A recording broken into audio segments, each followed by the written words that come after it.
my Raw review. We're going to talk about WWE Monday Night Raw. We'll talk about the news and rumors. We'll talk about what happened on the show tonight. Hope you guys can enjoy the video and hit my like button, leave a comment. Please subscribe to my channel. This is Jacob Cast 2024. We're going to talk about Monday Night Raw, the Fallout show from Backlash. We'll go through all the matches and some of the segments on the show. Monday Night Raw was fine. It was decent.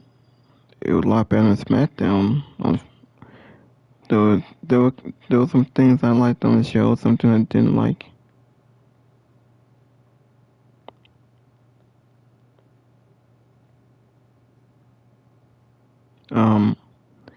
I just want to say thank you for watching. Thank you for all the support. Hit that like button. Leave a comment. Please subscribe to my channel. Let me know in the comment section below y'all want to see more.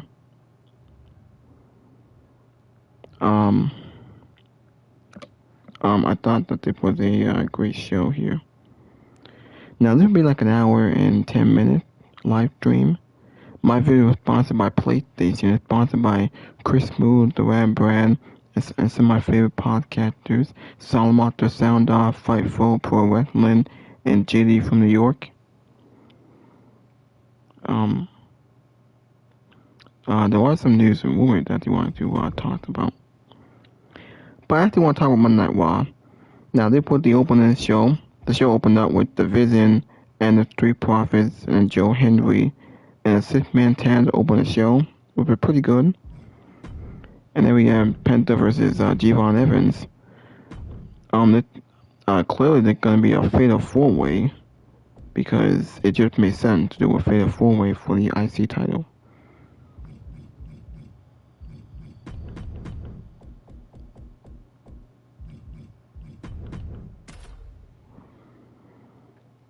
And then we got Asuka and Io Sky. Was this Asuka's last appearance on Raw? She shared a great moment at Backlash with Io Sky in a very good match, a great match. Tonight she shared a great heartfelt moment with Io. A heartfelt goodbye. Every purchase was an investment in your business. I thought Backlash was it, but she was on Raw. She hugged her again. Felt her heart. Was that the last we saw Asuka? That was a great moment that they both hugged. Also, Javon Evans.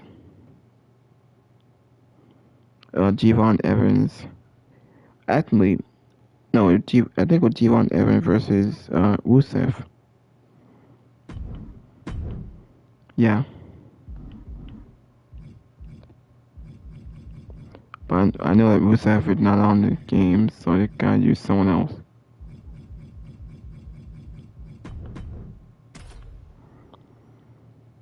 We got the Judgment Day. I think there was a face-to-face. Judgment Day laid waste to Paige and Brie Bella. Judgment Day. So Paige and Brie joined to what after getting called out by Judgment Day and suffered 3-on-1 onslaught at the hands of Liv, Joaquin, and Raquel. I'm pretty sure that Brie and Paige are the transitional champions. We actually got Io Sky and So Ruka. Thought that was a very good match. Might be best match of the night, in my opinion.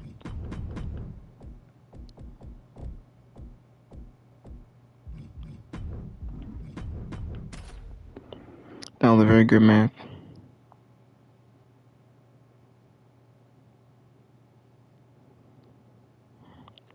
We also got Dominic.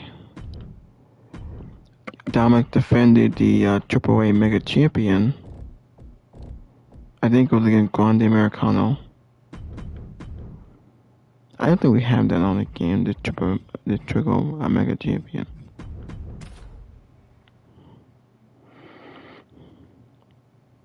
And then obviously the main event segment ended with Reigns and Fatu, or Fatu and now Woman Reigns. They had a pretty good brawl for a good 10 minutes or something.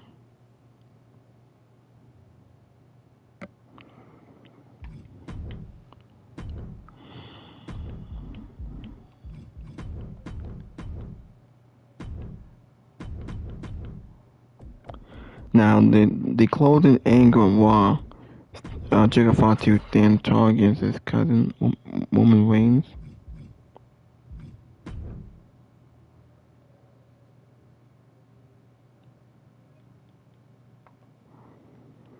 Alright.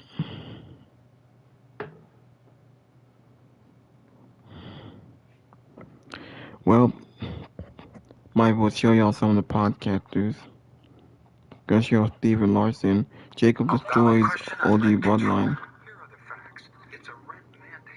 Clearly, we're gonna get a rematch at Clash in Italy because we know that Reigns is advertised for that show. I don't know if we're gonna wrestle on a 7th-man event.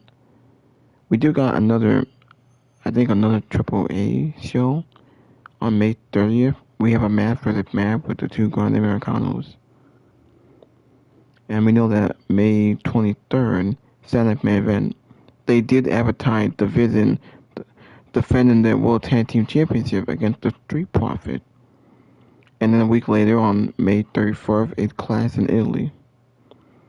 That's when Reigns is advertised for the show. We're clearly going to get a rematch between Reigns and Fatu. And we know that we're getting Cody Rhodes and Gunther on that show. So those are your two World Championships in a couple of weeks, 3 weeks for Clash in Italy.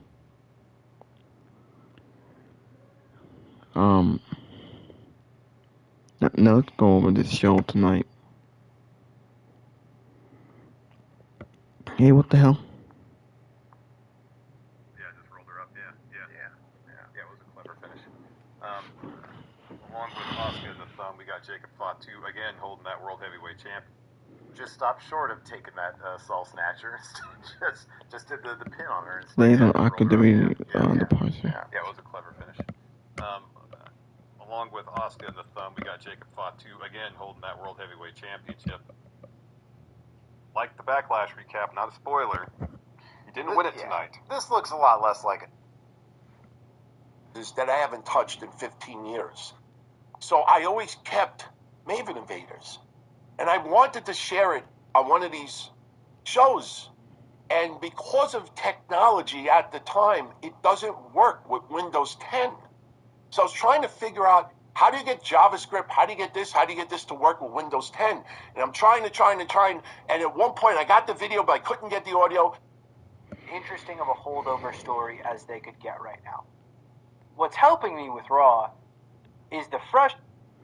So Jacob attacked the Fiddlers. Actually, I almost forgot about Obafemi. I forgot that there was an open challenge for Obafemi. I think he wrestled Humberto.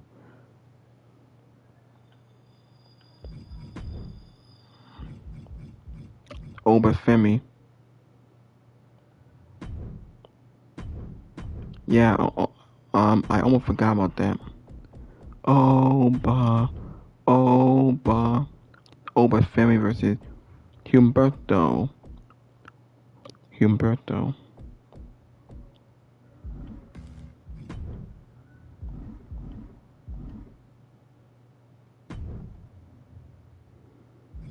Okay, so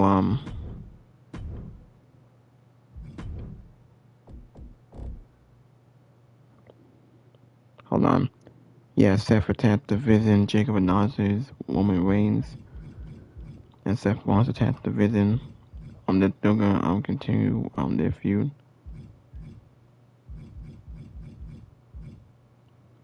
Humberto.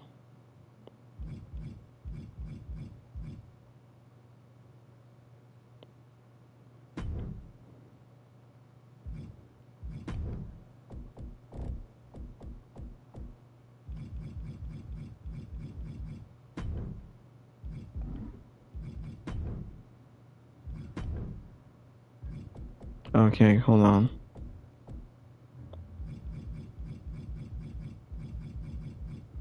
Humberto. Isn't it an 8th? Actually, for some reason I cannot find them. Or should I use someone else then? No, I think he's like all the way down here.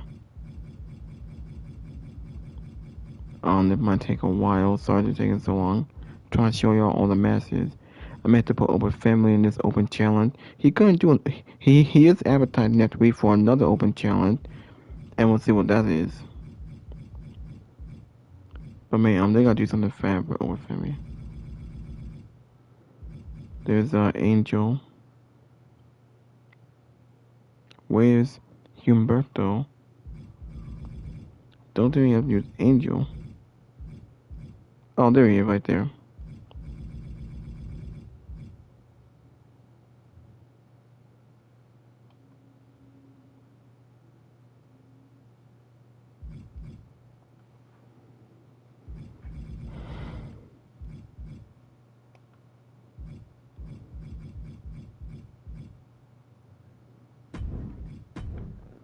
Okay. Now let me see if I can try this again.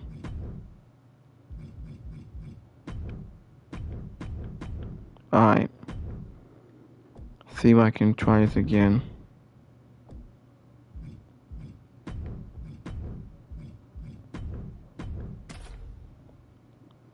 So now we got that match. And then we got a brawl with Reigns and Fatu in the event.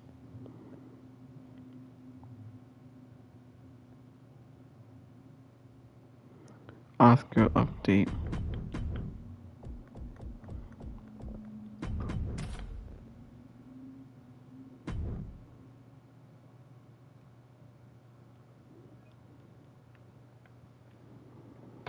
Alright, going to fight for Pro Wrestling. Show 'em what's up.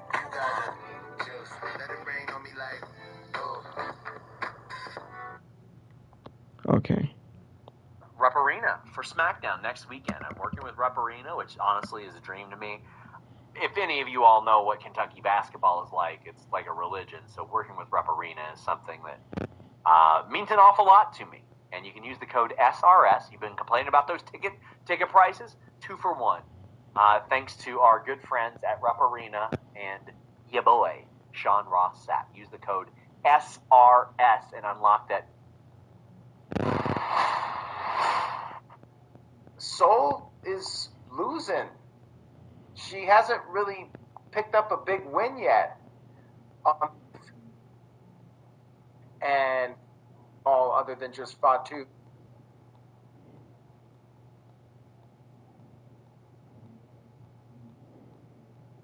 Okay. Alright. Wait. So, it's complicated. So, Alright, look on to the other podcasters.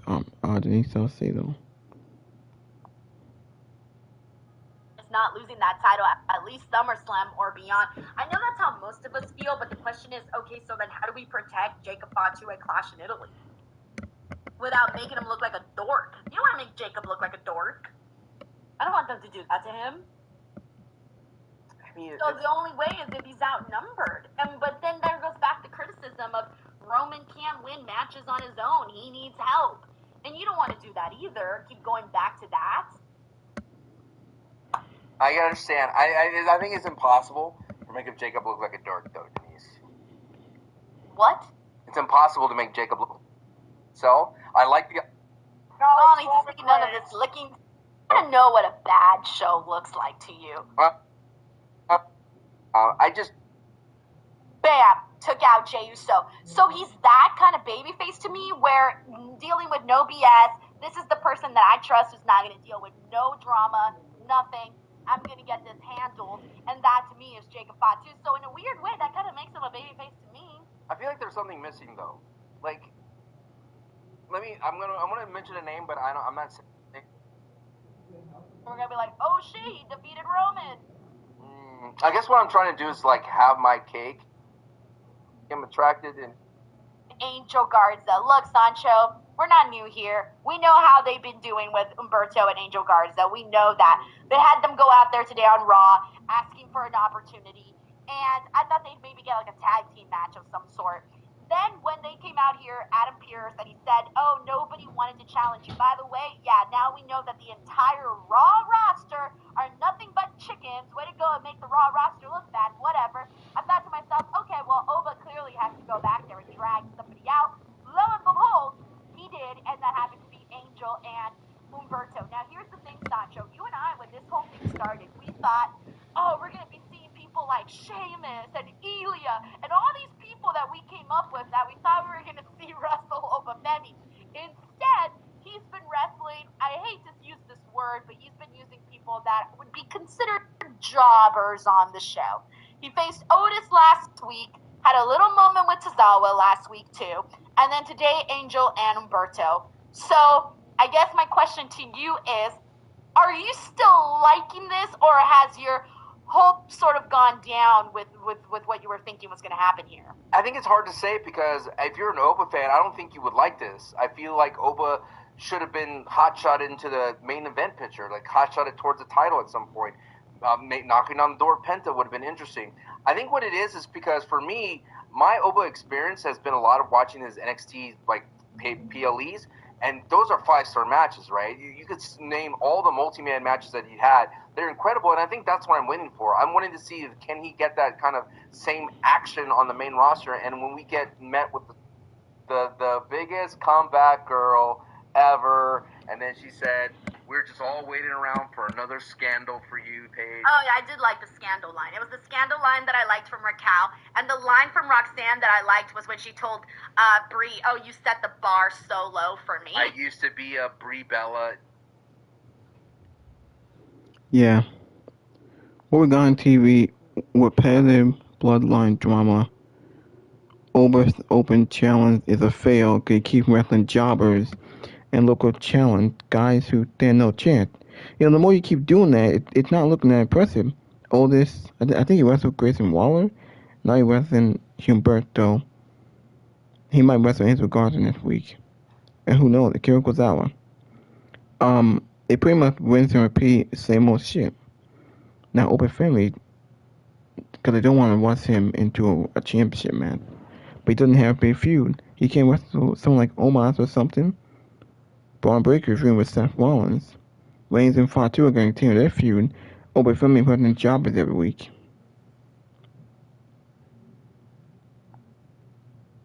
It rated up the same old shit, man. Jacob's not done with Roman Reigns. If you're looking for a safe, flexible way to boost your savings, Well, we all can get the match Federal Credit Union has such a great option. Class in Italy. To your Raw review for May 11th, 2026. Smash that thumbs up button if you don't mind. Would appreciate that. And this is going to be a weird week because there's a lot going on. Saturday night's main event, podcast and stuff. So keep a lookout on the channel. Make sure you subscribe. Call out the Judgment Day, and the Judgment Day make their way down to the ring, right?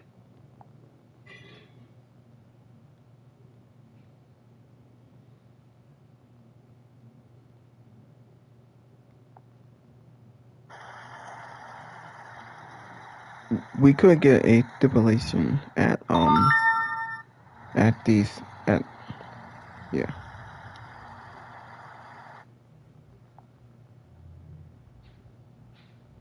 Okay.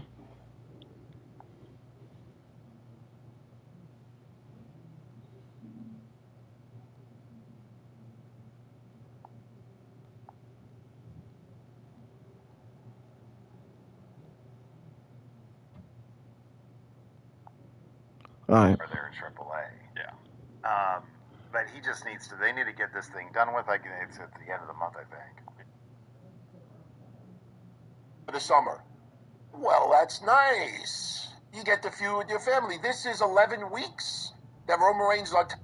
Sucks it was them, but it was a very fun way to do the Open Challenge. Having no matches. And outside of WrestleMania, he's feuding with family. You know, the Usos, you know, you see they're trying to put some sense into Jacob, and Lord knows if another fucking Samoan debuts, which some people think will happen, and then that person gets involved, and it's like, oh my God, it's again. again. So I think that's the only issue with this.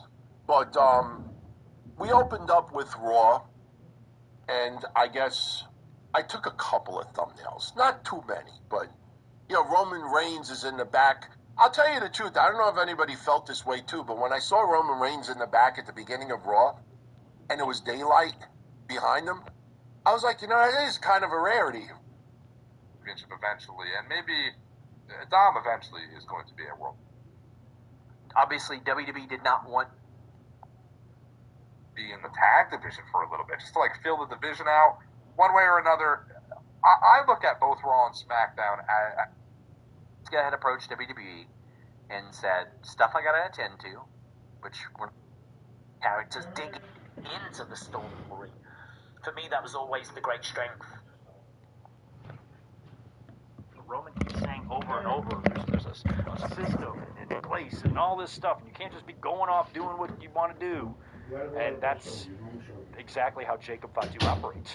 He's going to do whatever the hell he wants. He cannot be controlled by the family or what it means to do this or that, or to be a tribal chief, or to wear an ufalafa or anything like that. He don't give a fuck. He's just trying to up his own game, get a bigger house, provide for his family, become a champion. He does not care about anything else. And that is what makes a character like his so great, because, he is a family member, and he's just as dangerous as a non-family member would be.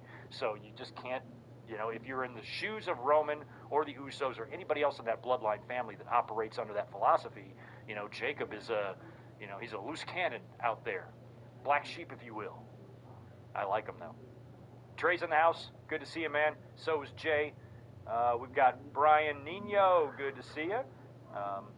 Chris Ludek is in the house as well with a $5 drop. Thanks, bro. Could they give Jacob a title defense before SummerSlam and Roman wins it back on a Raw right before SummerSlam to face Oba like Drew's quick reign?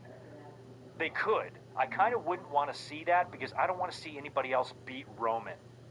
Other than I don't want to see somebody beat Roman before Oba does. I feel like it would lessen the impact of a win like that.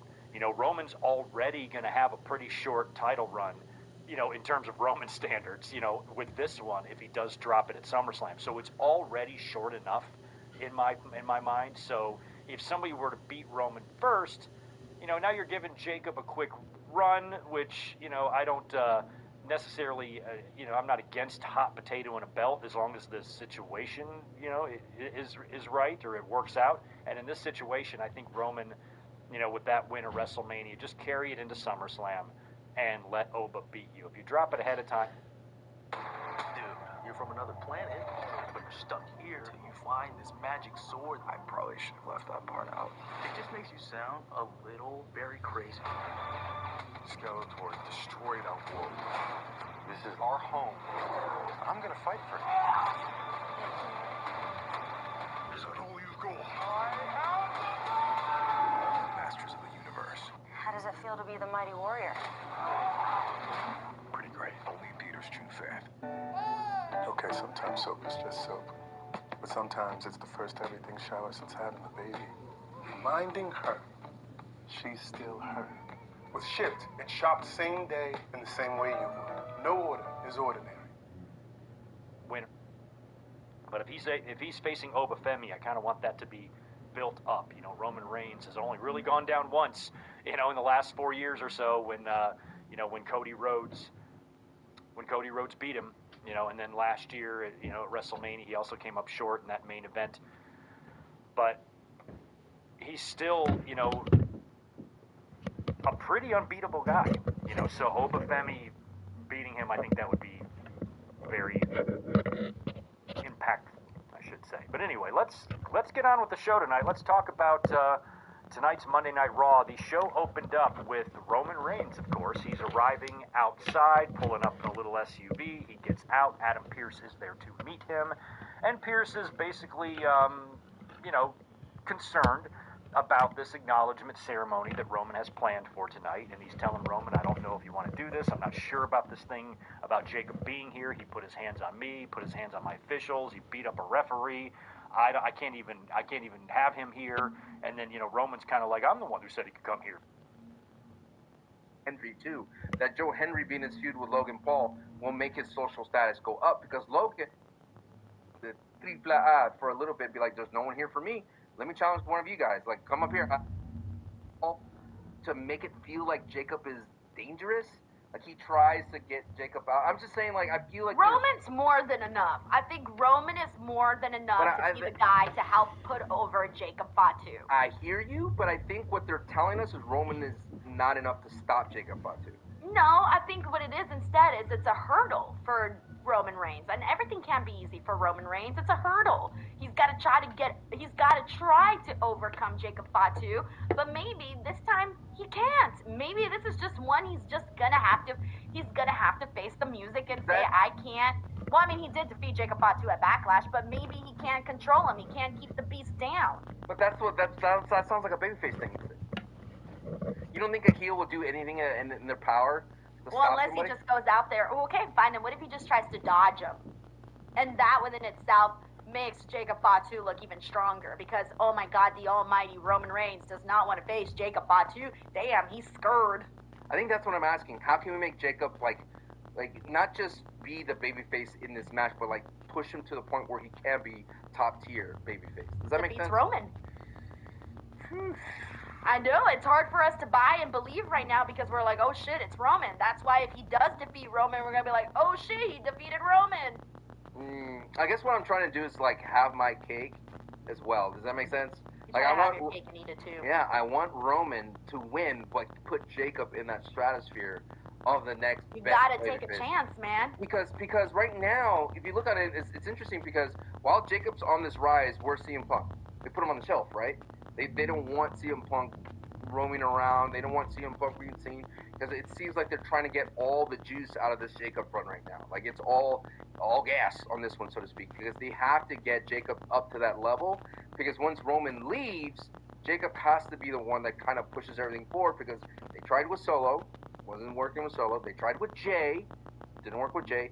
Worked to an extent, but not in the same kind of way, though. It was more like Jay, like the machines behind Jay. Let's get some, get some merch and all that stuff pushing behind him.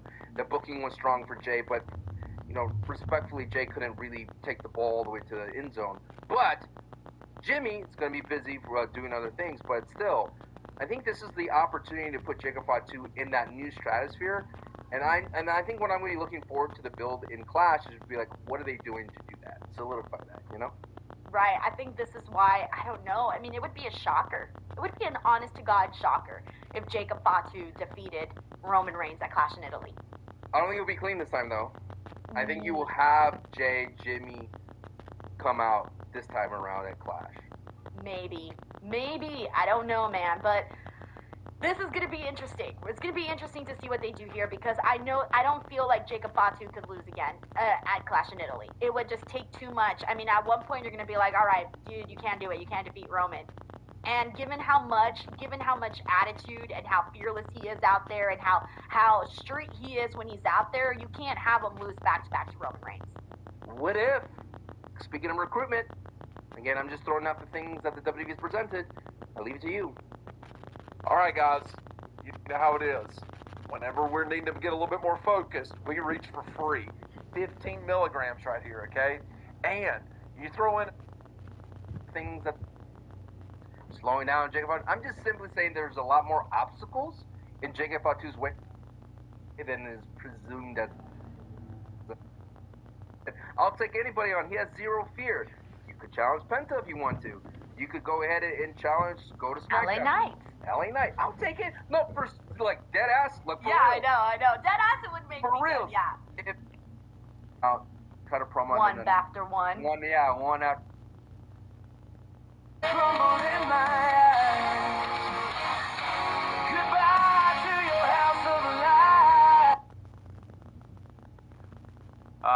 Well, you know, one thing I noticed tonight.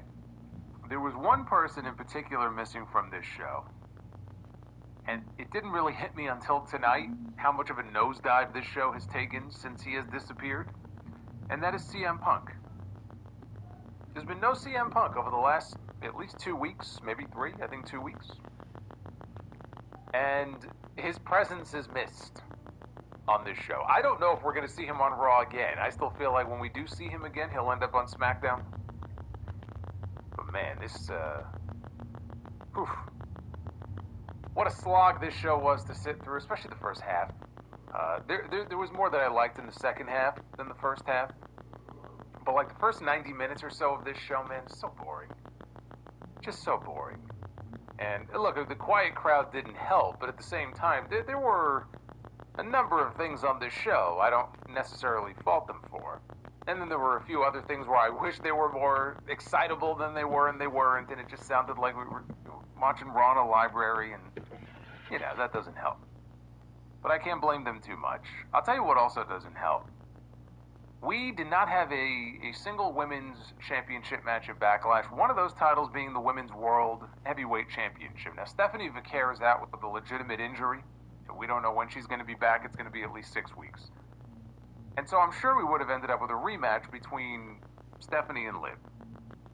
So we didn't get that. I am looking at the show, and I am looking at the roster right now where everybody seems to be slotted, and I don't see there being any challenger on deck for the Women's World title. Liv Morgan has no challenger. I mean, think about it. Asuka is gone. For how long? Is it permanent? We don't know. They said on Raw tonight that her status is up in the air. We'll talk about her because she was on the show tonight. But for the time being, Asuka is gone. She's out of the picture. Io Sky was on the show. She didn't seem terribly, bothered by the fact that, hey, maybe I should go after the Women's World Championship. They had her in a random match tonight with Sol Ruca, who is clearly going to be going after Becky Lynch and the Intercontinental title. So they're going to go off and do that. And then Raquel and Roxanne and Bayley and Lyra and all the other women of Raw are basically obsessed over the tag team titles, which don't mean anything. And so I'm looking at this and I'm like, they have nobody. Liv Morgan is without a challenger. And that's not very exciting either. I don't know what happened.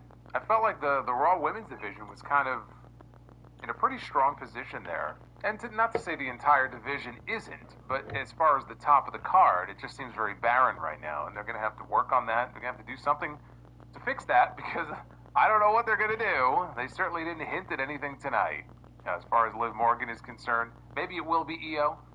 Only because by process of elimination, I'm not sure where Io goes from here. Rhea's over on SmackDown. Kairi is gone. Asuka's gone. What's left for Io to do? Other than challenge Liv Morgan for the World Championship. The show tonight was built around an acknowledgement ceremony. Roman Reigns wanted Jacob Fatu to acknowledge him. Adam Pearce wanted to fire him. Roman said you can't fire him. Can't do anything like that until this man acknowledges me. It was in the contract.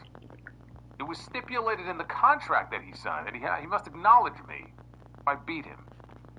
So the entire show was built around this. As it turned out, Jacob Fatu did not acknowledge Roman Reigns. In fact, he just beat the shit out of him and the Usos, which was the best part of the entire show, and I was happy to see it. And that puts to bed, for now anyway, any idea that the Usos and Jacob Fatu, maybe they're in cahoots, right? Maybe they're like this. That doesn't appear to be the case. And we are no doubt going to see Roman Reigns and Jacob Fatu yet again for the World Heavyweight title in Italy. In fact, we may not see Roman Reigns again until we get to Italy at the end of the month. I mentioned Io Sky and Sol Ruca. They had a match tonight. I enjoyed it. Nothing blow-away, but I thought they had a good match. We had the first ever AAA Mega Championship defense on Raw, which ended the way that every other Judgment Day match always ends. But it was a historic night because it was the first time that title was being defended on this show. We had week 2 of the Oba Femi Open Challenge. I feel like I was one of maybe the few people defending this idea when it was first mentioned on the show a couple weeks ago. And even the match with Otis last week I thought was fun for the 2 minutes it lasted. And now we get to this week, and it already feels like this thing is just completely running out of steam, and we're only 2 weeks in. even just to get to Night of Champions, if they were to do a King of the Ring tournament again, just to get to the end of June, continuing to do these open challenges at least for another 6 weeks or so, I don't know how they do it. I don't know how they get there. We're already at the point 2 weeks in where nobody wants to accept the open challenge. So we put Angel and Berto on the show in the back just so they could be the sacrificial lambs. The lambs being led to slaughter, and Obafemi can toss around Los Garza. Very exciting.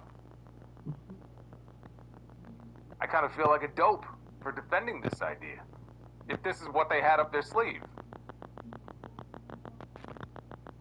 We had a couple of matches made for Saturday night's main event, which is coming up a week from Saturday. 2 title matches. I will tell you what those matches are. Boy, you know, I post one sarcastic tweet, and it was early in the show, because again, the first hour was fucking boring. I don't give a shit what anybody says, man. The show was fucking boring. I post one sarcastic tweet, and you should see some of the comments I got. Most were in agreement, but you should see. You would think I committed a felony by hinting at the fact that Raw was a boring show tonight. It's unbelievable. It is unbelievable. The cultists online, it's scary. Very scary. Not as scary as SmackDown, but still very scary. This is your Raw review. It is Monday night, May 11, 2026. I am the Solid Monster. Thank you for hanging out with me here on a Monday night. Never boring. Never boring with you guys. Hit that subscribe button. Hit that like button. Super chats are open. I will be reading all of your messages if they come in, as they come in, later on here in the stream. Let's spin for it right now. We're going to find out how many likes we need to do our Be the Booker segment. Bots. Now, you know what? Some of them might be bots, but they're not bots. Some of them are not bots. They may have rocks for brains, but they're not bots. 515. That is the goal here. 515 likes. We have a ways to go to get there, but if we hit 515, we will be doing Be the Booker. Just did it the other night. Booked some very interesting matches the other night. All right, let's get into this show here. This was largely a very boring show. I don't really want to waste too much of your time on it. WWE television, not exactly the most exciting thing right now to sit through. But we had an SUV show up outside the building to kick things off here at the very beginning. And the World Heavyweight Champion without his belt, Roman Reigns, emerges. Adam Pearce was there to greet him, and he said that, look, he wasn't sure Jacob Fatu even deserved to be here tonight. He wasn't sure if Jacob Fatu deserved to be here at all anymore. Jacob Fatu put his hands on Adam Pearce at Backlash. Threw him out of the ring. The Roman said, you can't fire him because he hasn't acknowledged me yet. And then he demanded to know, where is my World Heavyweight Championship?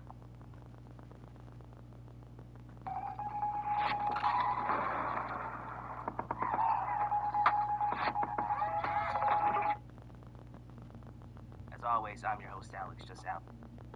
And let's just get right to it.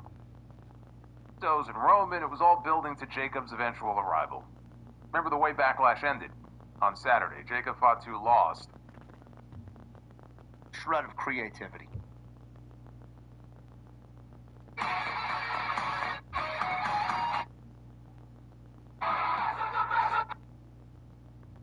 YouTube, and you are actively defending your one delicacy, man, the one thing that you look forward to every Friday. Oh, how many times we have to sit through the same fucking show and the same ending every single fucking week. Every single week. Do you guys know that it's been 13 straight weeks, 13, where we didn't get an actual match to close the show on Monday night. We haven't legitimately had a true main event, meaning a pro wrestling exhibition for a storyline or a title.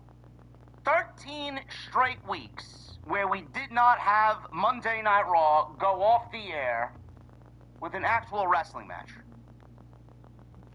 Everything has either been a promo or Bloodline. What exactly are we doing in the writing room?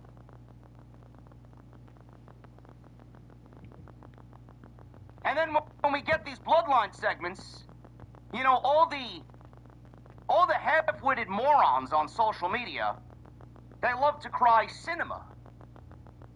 Oh, this is cinema. This is storytelling. Bro, we're not living in 2023, okay? Not even 2022. We're not living in the glory days, the golden age of the Bloodline. We're not standing around watching the honorary Uce, Sami Zayn. Yeah.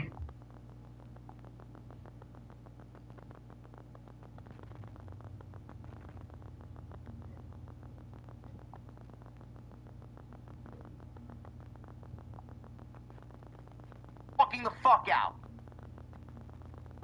This isn't cinema. This is absolutely void of any creativity whatsoever. It's almost like most of the writing team have fucking dementia. They're suffering from something. I don't know what exactly it is, but none of them seem to give a shit. All I ask is for something different. Every single fucking Bloodline segment ends with somebody going through the fucking announce table, and every single Bloodline segment ends with somebody going through the goddamn barricade. How do you want me to get invested and interested when we see the same ending every single week? It is nothing but repetitive trash. Every bit of it.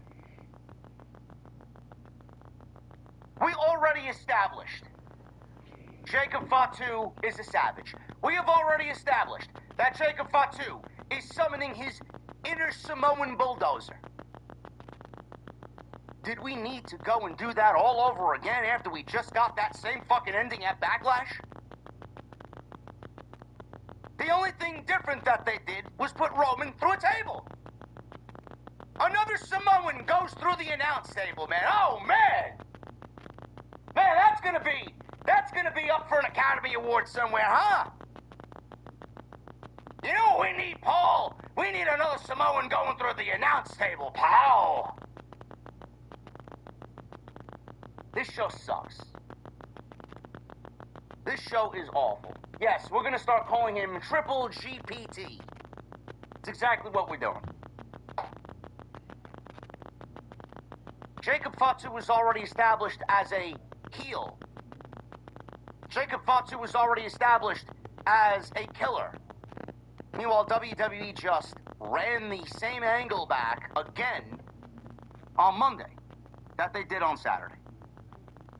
The only difference is, instead of the tongue and death grip taking out the Bloodline, it was Jacob Fato bulldozing his way through a timekeeper's barricade, taking out all of Roman's family. I'm not impressed. The spot was cool. The spot was cool as fuck. But I'm sorry if I'm not jumping for joy or jumping over the fucking moon about the storyline that they ended Monday Night Raw with. I'm sorry, maybe you're actually the same as WWE Creative. Maybe you got some sort of fucking dementia. It's the same shit that you get every single week. What is there to get excited about? Zip your fucking lips and call it out for what it is. It's repetitive garbage. It's Groundhog's Day every single fucking week. They told nothing new. They did nothing new. They advanced nothing. There's no layers to any of this shit. It's just do one thing one week, come back and do the same thing again the next week.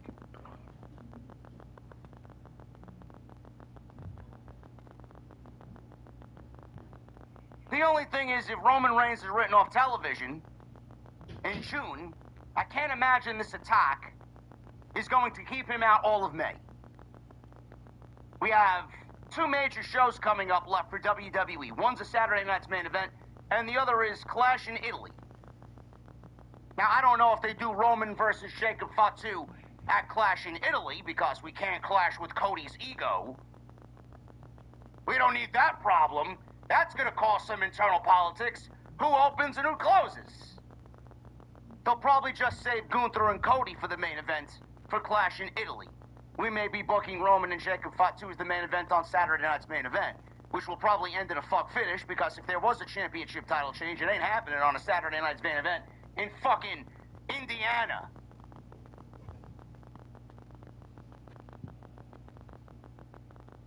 I'm sorry, guys. It's boring. The Bloodline stuff is fucking boring. No matter how good Jacob Fatu is, it's boring. The other thing that I want to really address here, which is not a surprise because this is WWE after all, some of you actually owe me an apology. Like I'm not some fucking fortune teller or something, man. Like I just started this podcast 2 weeks ago and I'm some noob in the community. Some of you people owe me a fucking apology. Who was the first one to come on here and say that the Opa Femi Open Challenge was going to be a waste of fucking time? Huh? Anybody? Yeah. Yeah, you're all sitting there with your fucking hands down. I know. I was. The Opa Femi Open Challenge, as soon as it was announced, was going to be a fucking fail. I'm here to report with a smile on my fucking face because once again I'm correct. The Opa Femi Open Challenge is a fucking fail. Oh, why don't you give it a chance, JD? Why are you so negative, JD? I don't know. Maybe I've been watching WWE a little bit too long to fucking know them better than they know themselves. Shut the fuck up. How about that? Have they done anything in the last 2 years to give you any shred of trust or hope? What have they done in the last 2 years that you should be sitting there trusting in Triple H to do a good job, to tell a proper story?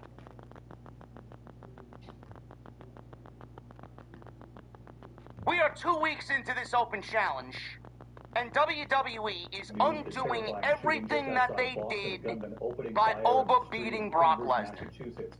We're not there yet. It's not a complete fucking fail in that regard. But man, looking back at it now, we all wanted that match because it was legitimately the only WrestleMania-esque match that they had on the fucking card outside CM Punk and Roman Reigns. Looking back at it now, maybe we shouldn't have given Oba Brock so soon. Maybe all those people crying that they should have saved it for SummerSlam, maybe those people were actually correct. WWE made those people the smartest people in the entire community. What good does this do? Honestly, I would love somebody in the fucking community. I don't give a fuck who you are. I would love someone in the fucking community to look me in the eyes, dead in the face, and tell me, what exactly is this accomplishing? I asked this question 2 fucking weeks ago. What does it accomplish? What does it accomplish? It's great to see Oba Femi beat somebody like Otis in 90 seconds because Otis looks like a fucking human a human school bus. What does WWE do the following week? Do they trot out some new unsigned talent? Do they scour the indies for some great competition? Do they maybe look inside the Performance Center and maybe bring up somebody from down there? Give someone the rub. Bro, WWE is showing you how little they fucking care about anything, how little they care about Oba, how little they care about this open challenge, and how fucking clueless they are as a writing team collectively. WWE didn't even have an open challenge tonight. They didn't even have an open challenge tonight. Nobody willingly walked through the curtain. Oba had to be addressed by Adam Pearce, and Adam Pearce told him that nobody wants to step up to Obafemi. Nobody wants to take a shot at Obafemi. So Oba got pissed. Oba walks through the curtain, he walks through Gorilla, and he sees Angel Garza and Humberto Carrillo standing there talking to a slew of beautiful ladies, whatever they were doing there, I don't know. He dragged both Angel Garza and Humberto to the ring in their actual street clothes and beat them in 90 seconds. I am surprised that Angel and Humberto are still employed, number one. Is that fair to say, Chad? Is that fair to say? I think Angel's great. I think Angel's fucking great. There's an untapped potential in Angel Garza. WWE doesn't give a shit. I'm surprised that they're still employed. I'm surprised they made the budget cut deadline. You know that tag team division that WWE is seemingly sitting on? The non-existent tag team division? You know, the division that has maybe 4 teams that some of us could actually name all 4 of these teams off the top of our head? You know that tag team division that has no teams in it? They just buried another tag team in the tag team division for no reason. A team that could be really great if they actually did something with them. I don't see what the purpose is when Brock Lesnar was defeated by Obafemi in 4 minutes and 45 seconds for Brock Lesnar to retire, and then Oba shows up on Monday night issuing an open challenge to beat nothing more than fucking jobbers. So now WWE is so clueless about what to do with Oba that they're going the Ryback route. What happens next week? Maybe they find 3 fucking people that he can beat, and then maybe the week after that, maybe 4 people, and then the week after that, maybe 5 people. The only reason why Obafemi is on the show is because WWE loves to aura farm. They feel like Oba's on the show, people are going to come see Oba. Oba's on the graphic, people are going to come pay to see Oba.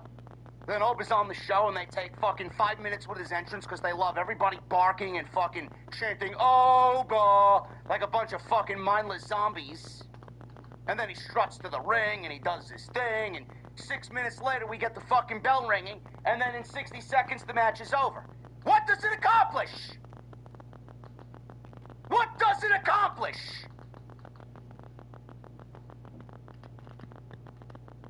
It's like we're going fucking backwards.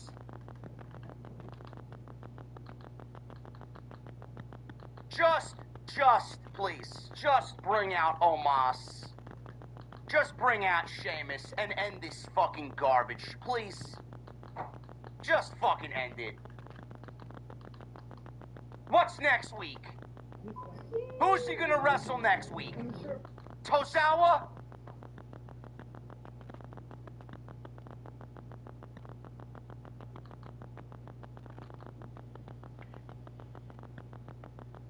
Monday Night Raw has been the best WWE show that they put on weekly. Not by much. And only because SmackDown is so fucking awful. And I don't watch NXT because the writing is fucking terrible. Man, this show tonight, this show was not it. The best thing on this show tonight was Dominic Mysterio and Chad Gable for the AAA Mega Championship. That was it. Dead crowd, lifeless creative, Groundhog's Day bloodline drama, and an Obafemi Open Challenge that is already a fucking flop. Any questions?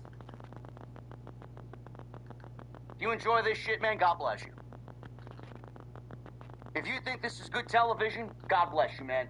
I could sit here and say, great, man, you like what you like. I could sit here in front of all these people and say, this show fucking sucks. There's absolutely nothing exciting about this show. This show leaves you with absolutely nothing to look forward to going into next week. Nothing. Gone are the days of watching a show and getting excited about the fucking next week's show, man, 7 days out. That don't exist anymore. That don't exist anymore.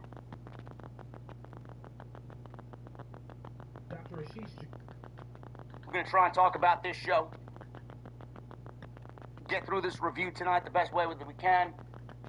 Again, I thank you guys for joining me here. This is the Monday Night Raw Post Show right here on Off the Scripts for your Monday, May 11th, 2026. Programming note, there will be no Tuesday Night Titans tomorrow night. There will be no Tuesday Night Titans tomorrow night. Again, let me repeat that because some people don't listen. There will be no Tuesday Night Titans tomorrow night. We will be with you on Thursday. Thursday at 8:30. We may actually go live a little earlier. I got to see what he wants to do, but Jason and I will be live on Thursday. I will not be here tomorrow. I will be on Long Island in Huntington. I will be at the Paramount. I will be live in concert watching Alter Bridge live play here for the first time for their new album. I will not be here. Do not ask. Thursday. I will be at the Alter Bridge concert tomorrow night on Long Island. If some of you will be there, hopefully I will see you there. Go check out all the great content on the channel. We did tremendous last week, man. We hit some really great topics. We had some really great streams. Backlash stream did 50,000 views. So thank you guys very much. We got a big week coming up. Tonight we're live. Tomorrow morning I will be live with the coach. That's not going anywhere, man. 11:30 a.m. with Jonathan Coachman on the 2 count. I already got the topics. I just got to send the coach the rundown for tomorrow. We'll talk Backlash. We'll talk Asuka. We'll talk some AEW on a golf course. We'll talk Bloodline. Danhausen. A lot of cool topics for tomorrow. So go check that out tomorrow. Also, my stuff on the homepage. Go and check that out. Follow me on social media at JD from NY206. Twitter, Instagram, TikTok, and Cameo. I want to thank all the new followers on my Instagram. We've gained 1,500 plus followers in the last 2 weeks or so. You guys are great. The comment sections over there are a little fucking nutty. I mean, I never seen so many fucking stupid people, man. I thought YouTube was bad. Superior.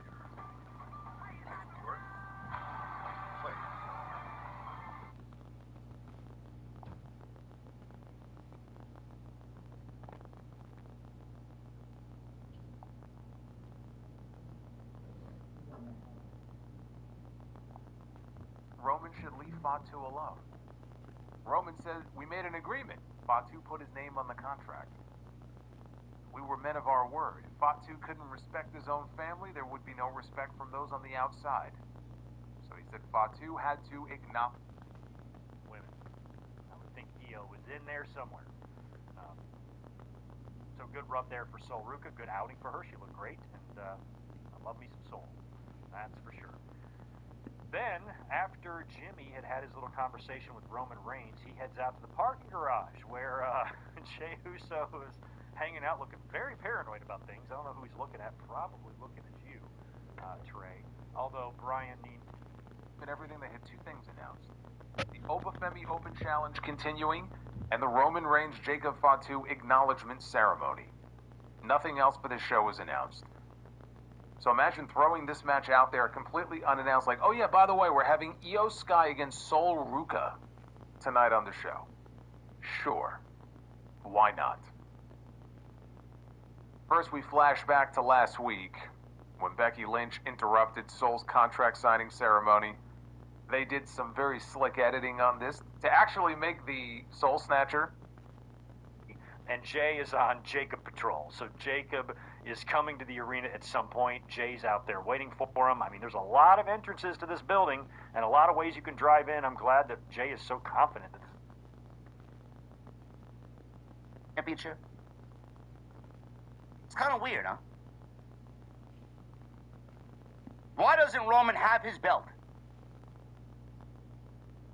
Pierce called for someone to bring it to him. He did. Adam Pearce expressed concern that Jacob Fatu being in the arena would be bad news. And Adam Pearce suggested that he gets fired tonight. You know, it's kind of funny that WWE released over 24 talents and they've used the word fire, or in the aspect of firing talents, every week since they released 24 talents. Am I losing my mind, or is that fucked up? I don't think we really need to throw that term around on television. It's kind of insensitive. Like, seriously. Why are we firing anybody? Why are we talking about firing anybody? It's lame. Reigns says he wanted Fatu to acknowledge him. He doesn't want Fatu to be fired. He asked Adam Pearce, who brought Jacob into the company? Who gave him this opportunity? Adam Pearce said, you did. He then looked at Adam Pearce and said, let him take care of business with Fatu tonight. Again, I don't know why Roman didn't have his world championship. He travels without the world champion. I was thinking maybe he doesn't really give a shit about the world championship. Maybe deep down he doesn't give a shit about the world's heavyweight champion. He's embarrassed to be seen with it. The Vision. Paul Heyman, Logan Paul, Braun Breaker, Austin Theory. They come on out. I gotta be honest with you guys, I can't stand the Vision. I think Braun Breaker's great. I think Logan Paul is largely great. Bro, the Vision is nothing more than a mid-card act parading around as cosplay main eventers. They just feel mid-card. There's nothing that is main event about the Vision as a group. Even Paul Heyman, he's there, and he's one of the greatest, if not the greatest, manager of the modern era. Even Paul Heyman has been affected by him standing alongside the Vision. He doesn't even feel important. He doesn't feel as grand as he used to be. Vacant number 6. They're just a mid-card act parading around as main event guys. And here they are starting the show, as if anybody gives a fuck about what Austin Theory has to say. Monday nights to remain. Or the Vision feuding with fucking Joe Hendry over a fucking stupid song that Joe Hendry wrote about Logan Paul. Contention for down the road. They've taken a different approach. Heyman said he wanted to get Raw off to a good start and complained about the reception the fans in inbred Knoxville, Tennessee was giving him. Heyman says they want to expunge Seth Rollins' history with the Vision so they'd never mention him again.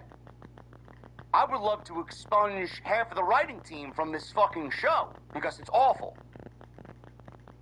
Heyman handed Theory the microphone and asked him to air his grievances, as if we give a shit what Austin Theory has to say. Theory said the Street Profits keep sticking their nose in their business. He says they need the WWE Tag Team Championships because Bianca Belair can't pay the bills in Montez Ford's household anymore. He then asked, what about this Joe Hendry nerd?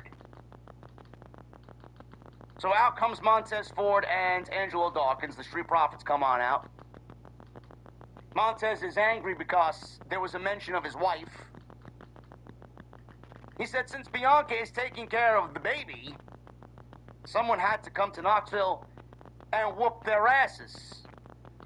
He says they always have their eye on the tag team titles, and they want the smoke. Logan says he would say something nice to Montez. He said everybody knows the Profits are a legendary tag team. But they're also about to find out that the Profits are old news. He told Montez all he's done the last 6 months is organize a baby shower. He said the Vision is ready anytime, anywhere. Braun Breaker was born ready. Austin Theory was born ready. He says he was ready before being born. And then all of a sudden Joe Hendry is legitimately standing in front of the commentary table. He's standing there with a guitar around his shoulders.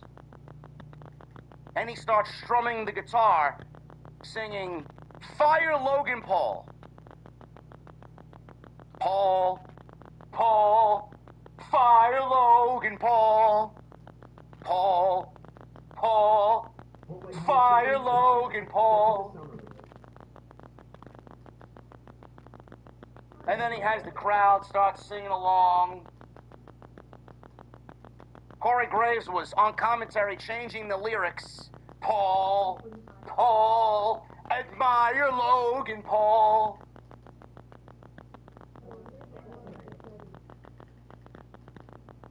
So we get the crowd participation sing-along, and then we go to commercial break. We come back from the break, and we get a match in progress. We got a 6-man tag team match with the Vision against the Street Profits and Joe Hendry. We'll pick it up after the commercial break, because that's exactly what they did. Hendry made a hot tag.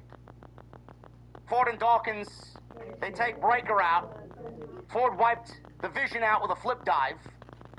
Theory avoided a big frog splash from Montez. He rolls through. Montez transitioned into a power slam. Instead, he goes for a recovery and gets a 2 count. Montez tags into Angelo Dawkins, or tags out, I should say, to Angelo Dawkins.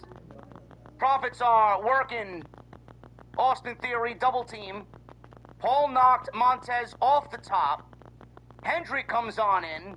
He takes Logan Paul out on the outside. Logan Paul sent Joe Hendry into the steel steps. Braun Breaker is on the outside. He sets up for a running spear. But all of a sudden, before he speared Joe Hendry, Seth Rollins appeared out of nowhere and clotheslined Braun Breaker mid-run. Referee somehow did not see this. I don't know. The referees usually go to Clown Academy to go learn how to be a referee. The referee legitimately saw Seth Rollins on the outside. Gee, man, one of these men don't belong here. Man, I wonder what he's doing out there. Not piecing the puzzle together, not adding 2 and 2 together. He just let Seth Rollins clothesline Braun Breaker. No DQ. I didn't know 6-man tag team matches were no disqualification. Maybe they changed the fucking rules. I have no idea. Referee saw Rollins legitimately clothesline Braun Breaker in plain sight, did nothing about it. So he takes out Braun Breaker. Theory saw it. He distracted him long enough for Dawkins to apply a schoolboy for the 1, 2, 3. That was it. Theory attacked Dawkins after the match. Rollins dumped Theory out of the ring. Rollins tried to help Angelo Dawkins up. However, Rollins, he dodged as Breaker went for a spear, and Dawkins got speared instead. Rollins superkicked Breaker out of the ring.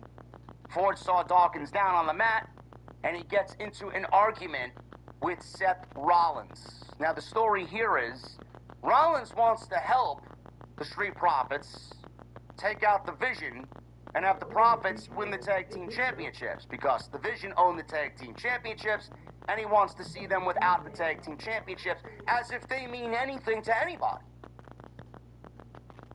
You're better off making paper-mache championships. It's the same thing. Nobody gives a fuck about the Tag Team Championships, and the Tag Team Championships don't really add any value to the Vision. They're nothing more than mere props or a participation trophy. Montez doesn't want Seth Rollins' help. He feels that he can't trust Seth Rollins. He feels that Rollins' reputation is one of stabbing people in the back. And he does not want to be involved with Rollins, so he's telling Rollins, stay out of our business as we look towards the tag team championships, and every time Rollins gets involved, profits are getting the shit end of the stick. So Montez doesn't want it. Now, are we setting up for a Montez and Seth Rollins feud at some point? I know some people may be interested or excited in that. A Montez singles run is what people really want. Tag team division's dead. There's no better time than now, honestly. So that's the whole story here. I don't really know where it's going, and quite honestly, I don't even give a shit about the division. I don't. The tag team titles. Why are you asking me to care about something that WWE clearly doesn't have any care in at all, and that's the tag team division? How many tag teams exist on this show? Really? Legit tag teams. Division, I guess, because they're a faction. The Street Profits. We got the Creeds dressed up as fucking luchadors. Garza's got destroyed. And then we got Pete Dunne and Tyler Bate as Rayo and Bravo Americano. And then Otis and Tozawa. Hardly a tag team division at all. Yeah, there is no division. Babyfaces win here. Ford Dawkins and Joe Hendry beat the Vision in 12 minutes. We go backstage. Adam Pearce was talking to Chad Gable and the Creeds. OG Americano and his new luchadors. He was going over their names.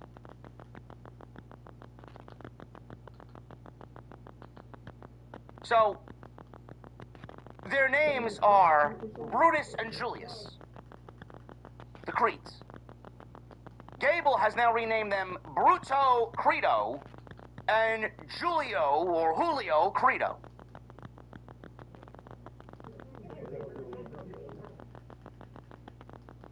Bro, I gotta be honest with you, man. I love Chad Gable. I think the Creeds are great. We gotta end this fucking nonsense as soon as possible. We gotta end this Americano shit as soon as possible. We gotta get Gable out of the mask. We gotta get the Creeds out of the mask. We gotta move on. We gotta give Kaiser AAA.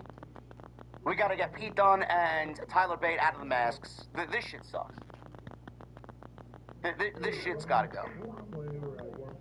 This has overstayed its welcome. It was cool and funny when they first did it. Bro, this has been going on how long now? This has been going on since Gable got back at the Royal Rumble. It's gotta end. It's not funny, it's not inventive, it's not witty, it's stupid.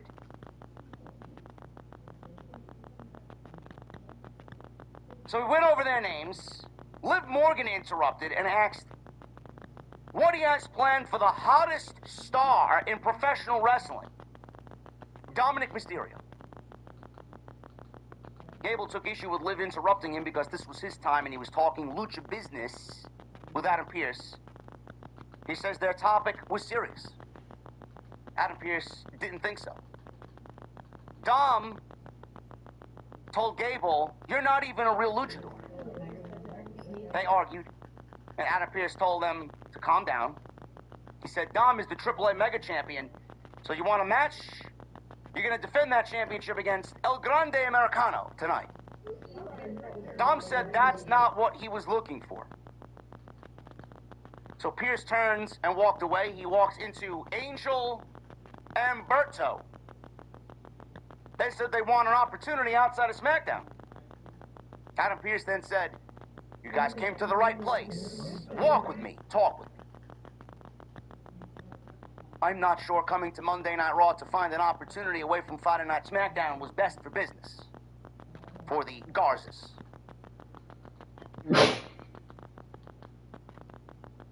I don't know what WWE's doing with Dominic, but I do believe that this is the first time in championship history for the AAA Mega Championship that it was defended on Dynamite and WWE television. It's pretty cool. Penta. He's in the middle of the ring and he's got some promo time. I think Penta's great. I think we should give him more promo time. Penta's organic. Penta's genuine. And he comes off as such, too. He said last week he heard Ethan Page talking about the Intercontinental title. He told Ethan Page to come to the ring and say that to his face. Ethan came out, barely got a reaction in Knoxville, Tennessee. Ethan came out and took issue with the audacity of Penta to tell him to say something to his face, yet Penta is hiding his face under a mask.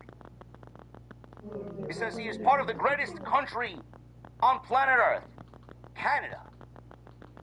He says he pinned the Intercontinental Champion last week in the ring, which now makes him, and should make him, the #1 contender.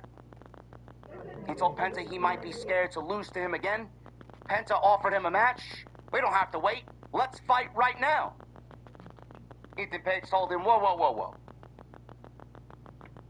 Penta doesn't even understand the value of the IC title. You don't even know what championship you're holding. He said it's a token of excellence, and every megastar held it to prove their point. He says he is the next megastar, and that title needs a spotlight it deserves, like Ethan Page. He suggested that they go one-on-one at Saturday night's main event on May 23rd for the Intercontinental Championship. Penta held up his title and said he is ready for the war, and he'd face him anytime, anywhere. Rusev interrupted Penta and he walked out. He wants the IC title as well. He told Ethan Page, "You amuse me." He says it doesn't make sense for Ethan to get a title shot before him because he's the one who bashed Penta's head on the desk, leading to Ethan Page pinning Penta. When Ethan interrupted, Rusev told him, "Whoa, I'm not done." Ethan let him continue. He then claimed he said he told Penta backstage that Rusev deserved a shot before him, and then Siobhan Evans comes on out and starts yelling, "Whoa, whoa, whoa, whoa, whoa, whoa, whoa, whoa, whoa, whoa." Very Vince McMahon-like segment.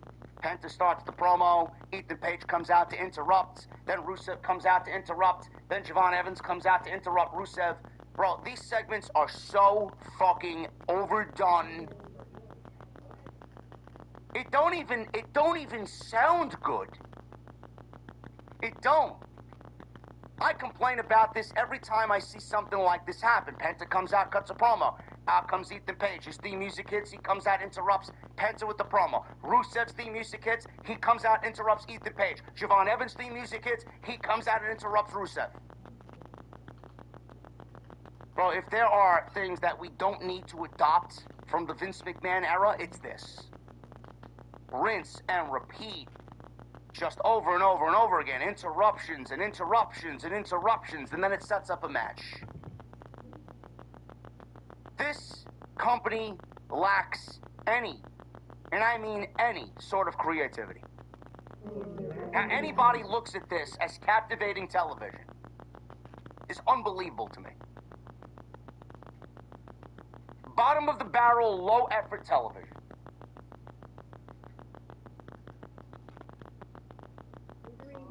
So Siobhan Evans comes on in and he says, "Why would Rusev get a title shot when he can't even defeat me?" Evans came out and told Ethan that he was lying with his ugly ass. He says he didn't say anything he claimed. He says he didn't say he couldn't beat him, even if that last line is true. Ethan shoved him into Rusev. Penta superkicked Ethan and clotheslined him over the top rope, and then flung himself onto Ethan Page at ringside. Evans leapt over the top rope and crashed into Rusev. Penta and Evans strutted doing the Penta walk before we go to a commercial break. We come back from the break and we get a match in progress with Penta on the outside, Siobhan Evans versus Rusev. One-on-one here, with Intercontinental Championship implications and momentum on the line. Evans throws himself, when we get back from the commercial, he throws himself into Rusev, takes out Rusev with a running knee. Evans hit another big knee strike, Rusev, he starts beating down on Javon Evans. Evans comes back, he does his version of Whisper in the Wind, follows that up with a Hurricanrana, and then a big dropkick.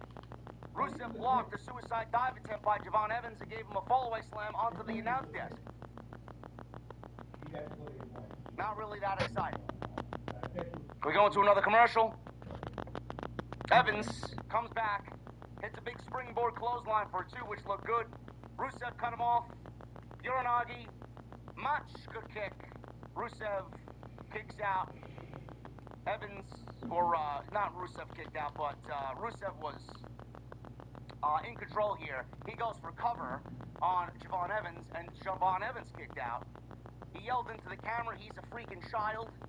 Evans came back with some big kicks, a big leaping dive, and then eventually the OG cutter for the 1, 2, 3.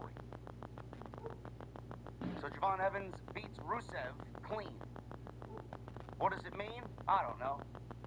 We're probably looking at an Ethan Page Intercontinental Championship title win, and then Ethan Page defending against Javon Evans. That's what it looks like to me. And honestly, I don't like to see Penta get the short end of the stick because he hasn't really done anything of note or anything of importance with the Intercontinental title. But they're clearly setting up Ethan Page winning the IC title.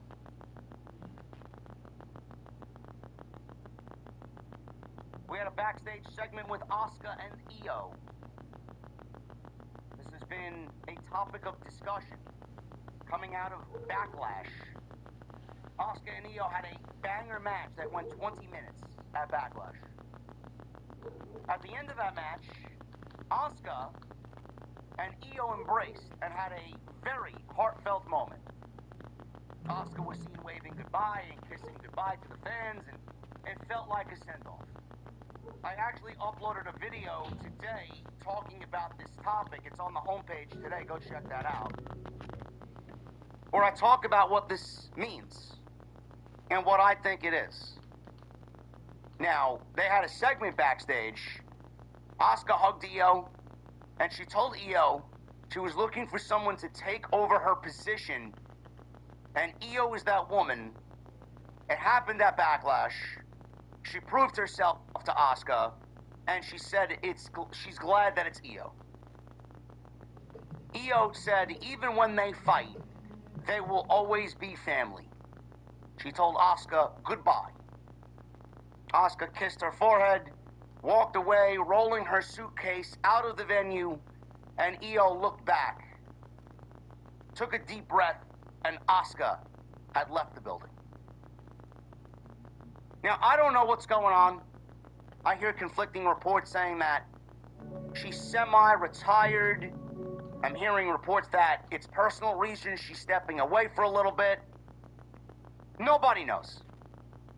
And if it's personal reasons, nobody's ever going to know. I said today, you gotta come to the realization that Asuka is 44 years old.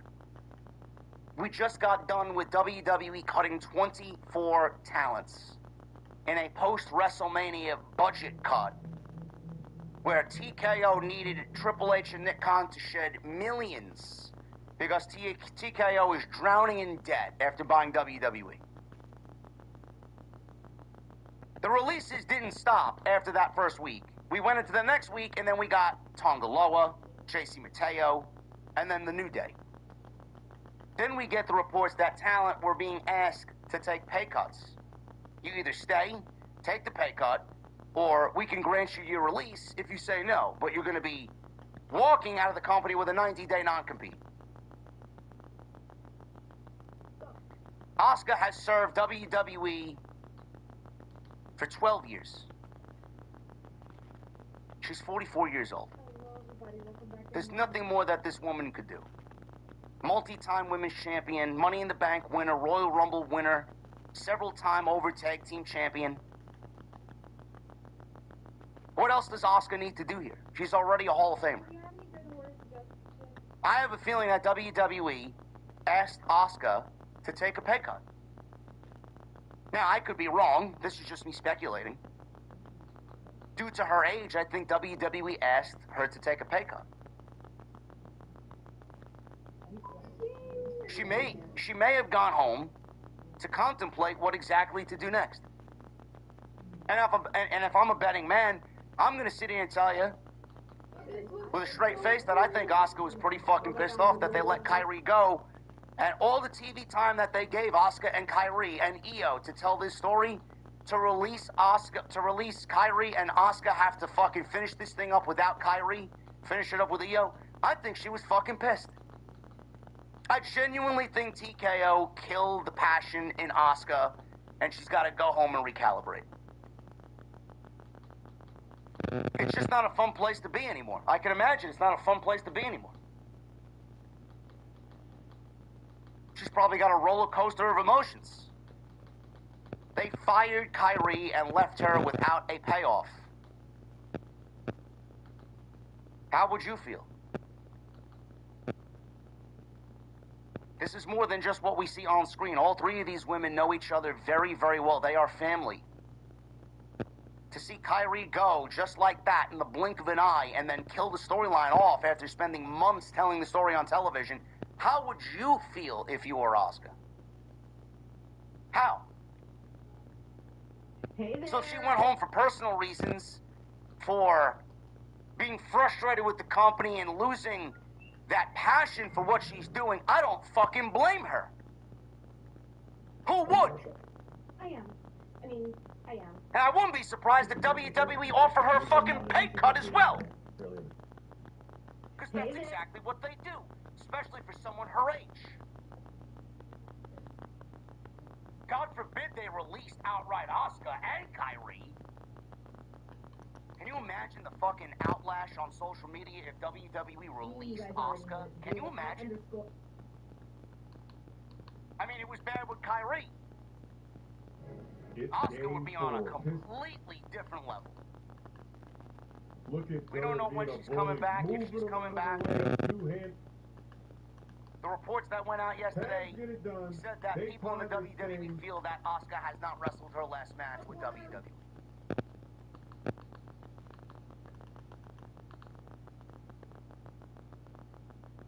Brie Bella. She comes out with Paige. They got invited to Monday Night Raw by the Judgment Day. I would be careful what we do next time when we invite people to the show that shouldn't be invited to the show. So Brie Bella and Paige called Raquel Rodriguez and Roxanne to come on out. Unfortunately, we had to listen to that absolutely disgustingly terrible Judgment Day music. Perez says she can't believe they're face to face since she used to watch them on TV back when you two were young and relevant. She asked Brie if she remembered meeting Roxanne as a little girl when she told her she would carry on the Bella legacy. She said she later realized how low of a bar that was. I might will end the video. Until next time, I'll see y'all later. Hit that like button, leave a comment, please subscribe to my channel. I'll see y'all later.